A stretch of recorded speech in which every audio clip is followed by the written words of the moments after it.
ते पार हताश झाले होते. राजा चिंताग्रस्त बनला. बघणाऱ्यांच्या चेहऱ्यावर निराशा पसरली. मघाशी प्रफुल्लित बनलेले वातावरण आता कोमेजून गेले. चिंताग्रस्त बनलेल्या राजाने विचारले, आता काय करायचे? इथे असा कोणी विद्वान आहे का जो प्रायश्चित्त विधी संपन्न करेल? सगळ्यांनी माना खाली घातल्या. कारण जे वैशंपायनांना जमत नाही ते आपल्याला कसे जमणार असाच जो तो विचार करीत होता. राजाचा पुत्र जनक तो या वेळेपर्यंत स्तब्ध होता, पण संकट उभे राहिले आणि तो उठला.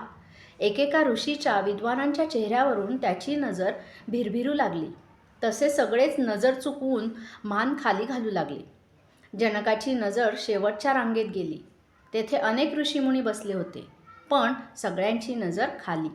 जनकाच्या नजरेला नजर दिली ती एकानेच, याज्ञवल्क्य. जनक तडक आसनावरून उठला.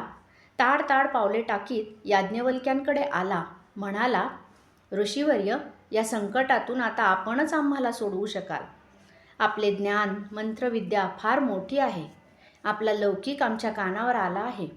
शुक्ल यजुर्वेदाची निर्मिती करून आपण आपले कर्तृत्व सिद्ध केले आहे. कृपया या सर्वांचा वापर करून आम्हाला या संकटातून सोडवावे अशी विनंती आहे. प्रायश्चित्त विधी सफल झाला नाही तर यज्ञ विफल होणार हे आपण जाणता. जनकाची विनंती ऐकून याज्ञवल्क्य जाग्यावरून उठले. वैशंपायनांकडे पाहून म्हणाले, अधर्व्यूची हरकत नाही ना?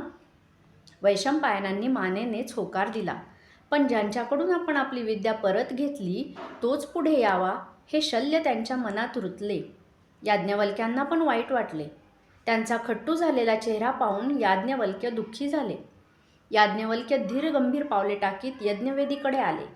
त्यांनी आपल्या शुक्ल यजुर्वेदातील मंत्राचा वापर करून प्रायश्चित्त विधी पूर्ण केला. तो सफल झाला. यज्ञ पूर्ण झाला होता.